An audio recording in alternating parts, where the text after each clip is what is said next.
அனைவருக்கும் வணக்கம். குழந்தைகளுக்கான இலவச தொலைபேசி எண் 1098 பற்றி நம்ம போன வீடியோவில் பார்த்தோம். இப்போ 1098 எந்த பிரச்சனைகளுக்கெல்லாம் கால் பண்ணலாம், என்ன மாதிரியான பிரச்சனைகளுக்கு நம்ம கால் பண்ணலாம், இல்லை பிரச்சனைகளுக்கு மட்டும்தான் கால் பண்ணணுமா அப்படிங்கிறத பற்றி நம்ம பார்ப்போம்.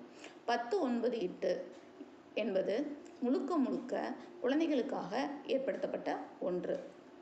இளைஞர் நீதி சட்டத்தின்படி 18 வயசுக்கு உட்பட்ட அனைத்து குழந்தைகளும் ஆண் பெண் இருவருமே குழந்தைகளாக கருதப்படுவர். அவங்களுக்கு அதாவது ஒரு குழந்தை திருமணம், இல்லை ஒரு சைல்ட் லேபர், குழந்தை தெருவில் பிச்சை எடுத்துகிட்டு இருக்காங்க, பேரண்ட் அடிக்கிறாங்க, இல்லை அவங்களுக்கு வேறு ஏதாவது பிரச்சனை, இல்லை அவங்க ஒரு தொழிலாளராக ஒரு இடத்துல இருக்காங்க, இந்த மாதிரி பிரச்சனைகள் இருந்தால் மட்டும்தான் கால் பண்ணணும் அப்படிங்கிற அவசியம் கிடையாது. ஒரு குழந்தைக்கு அப்பா அம்மா திடீர்னு இறந்துடுறாங்க, இல்லை அவங்க வீட்டில் அவங்களுக்கான சரியான பாதுகாப்பு இல்லை, பெற்றோர்கள் இருவரும் இருந்து அவங்க பள்ளி செல்லாமல் இருக்கிறாங்க, இல்லை அவங்களுக்கான ஒரு ஃபுட்டு கிடைக்காம இருக்கிறது, அவங்க ஒரு பாதுகாப்பற்ற சூழலில் வசித்து வர்றாங்க.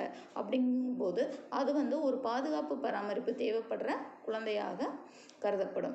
அப்படிப்பட்ட குழந்தைகள் இருந்தாலும் அக்கம் பக்கத்தில் இருக்கவங்க மூலமாக நமக்கு தகவல் வந்தாலோ நம்ம தாராளமாக நம்ம 1098க்கு கால் பண்ணி அந்த குழந்தைனை பற்றின தகவல்களை நம்ம தெரிவிக்கும் பொழுது மாவட்ட குழந்தைகள் பாதுகாப்பு அலுவலகத்தின் மூலமாக அந்த குழந்தையின் நலன் முழுமையாக பாதுகாக்கப்படும், அவர்களோட கல்வி நலன் மேம்படுத்தப்படும். அதனால் 1098ங்கிறத ஒரு குழந்தைக்கு ஒரு பிரச்சனை இருந்தால்தான் தொடர்பு கொள்ள வேண்டும் என்பது கிடையாது.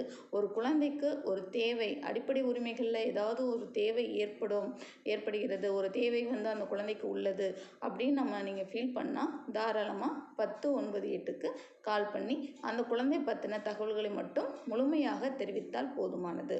முழுமையாக யார் கால் பண்ணுறாங்க அப்படிங்கிற தகவல் ரகசியம் பாதுகாக்கப்படும். தேங்க்யூ.